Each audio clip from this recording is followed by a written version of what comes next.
Hi అండి, అందరూ ఎలా ఉన్నారు? Welcome back to our channel Srilakshmi creations 111.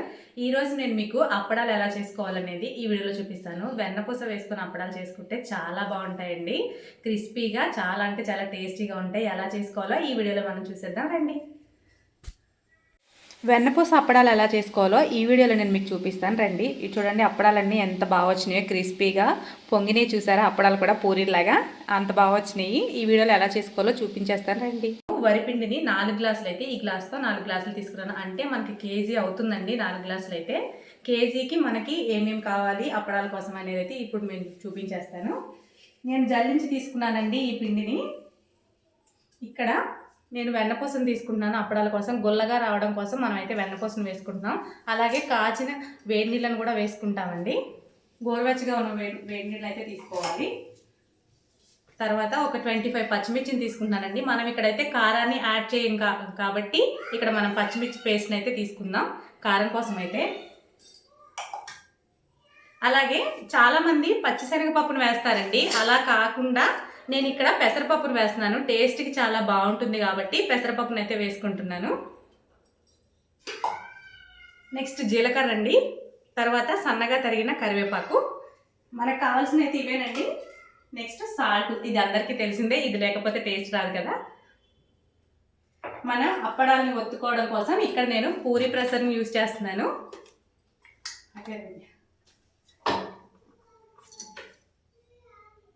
మనం పచ్చిమిరపకాయలు అయితే మిక్సీ పెట్టి వేసుకోవాలండి. అందులో బాగా మెత్తగా అయితే మిక్సీ చేసి పెట్టుకుందాం. ఓకే అండి, ఇలా పేస్ట్ లాగా అయితే పెట్టుకొని మనం పిండిలో అయితే కలిపేసుకుందాం.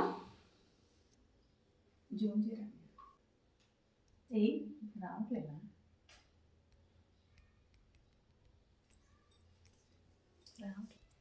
ఓకే అండి, ఈ పిండిలో అన్నీ మనం కలిపేసుకుందాం. ఫస్ట్ అయితే పచ్చిమిర్చి పేస్ట్ని అయితే యాడ్ చేస్తున్నాను.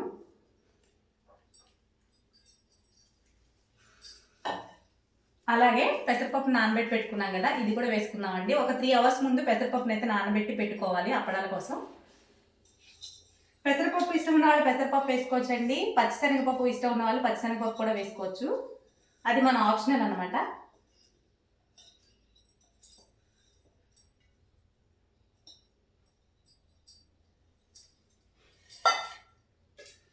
జీలకర్ర కరివేపాకుని కట్ చేసి పెట్టుకున్నాం కదా, ఇది కూడా వేసుకుందామండి.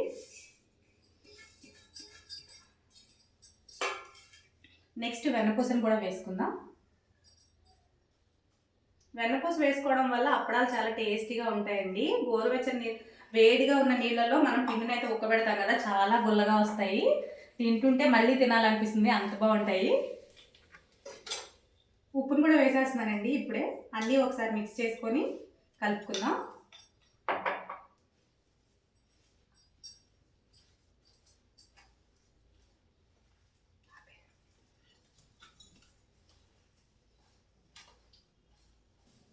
పిండి కలుపుకోవడం అయితే అయిపోయిందండి. మా పిండి చేస్తున్నారు. నెక్స్ట్ ప్రాసెస్ వచ్చేసి వేడి నీళ్ళు, మరిగించుకున్న వేడి నీళ్ళు అండి ఈ పిండిలో కలుపుకుంటే పిండి అనేది ఉక్కుతుంది అనమాట. వేడి నీళ్ళు ఉక్కి అప్పడాలు అనేది ఇంకా గుల్లగా వస్తాయి.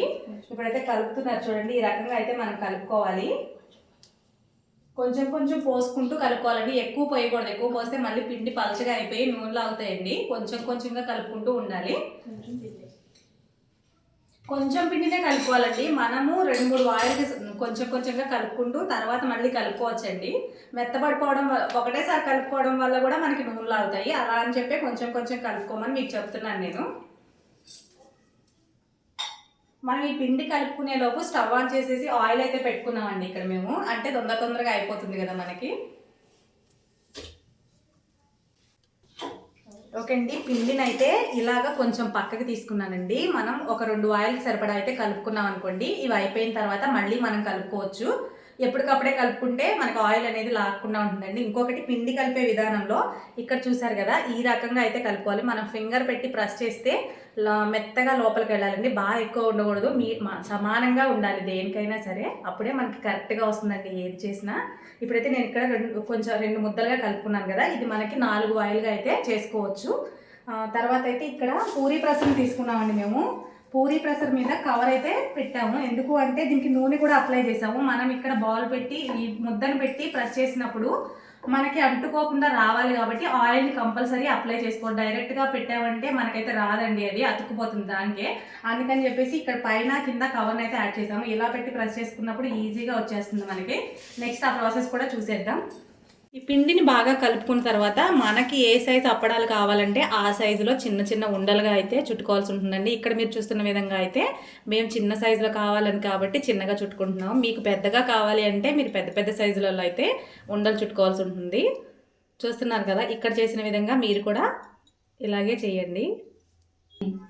నూనె హీట్ అయిన తర్వాత మనం అన్నీ ఒకటేసారి వేసుకొని చేయొచ్చు. ఇవి వేగేలోపు మళ్ళీ ఇంకొక ఆయిల్ అయితే రెడీ చేసుకోవచ్చు.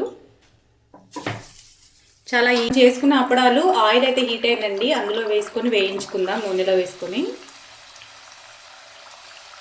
వేసేటప్పుడు చాలా జాగ్రత్తగా వేయాలి, నూనె చేతి మీద పడిందంటే కాలుతుంది. చూసారు కదా ఎంత బాగా వేగుతున్నాయో అప్పడాలు. ఒక సైడ్ నుంచి వేగిన తర్వాత మరో సైడ్కి తిప్పుకొని వేయించుకోవాలండి, దోరగా వేయించుకోవాలి. మనకి నూనె ఆగిపోయింది అంటే అప్పడాలు వేగడం అయితే అయిపోయినట్టేనండి, తీసేసుకోవచ్చు మనం. సెకండ్ వాయి కూడా వేగిపోయిందండి, తీసేసుకోవచ్చు ఇంకా మనం. ఈ అప్పడాలు తెల్లగా ఉన్నాయని అనుకోకండి, మనం పచ్చిమిర్చి పేస్ట్ని యాడ్ చేసాం కాబట్టి తెల్లగానే ఉంటాయి. మా దగ్గర మేము అప్పడాల్లో పచ్చిమిర్చి పేస్ట్నే వేస్తాము, కారాన్ని అయితే వేయమండి మేము, అందుకే కొంచెం తెల్లగా అయితే కనిపిస్తున్నాయి. చూస్తున్నారు కదా, కరెక్ట్గా వేగినాయండి. తీసేసుకొని మనం నెక్స్ట్ వాయి అయితే వేసేసుకుందాం. ఓకే అండి, ఇక్కడ మనం చేసుకున్న అప్పడాలు అయితే రెడీ అయిపోయినాయి. మీరు చూసారు కదా, ఈ విధంగా అయితే చేసుకోవాల్సి ఉంటుంది. వెన్నపూస అప్పడాలు చాలా ఈజీగా ఇలా చేసుకోవచ్చు.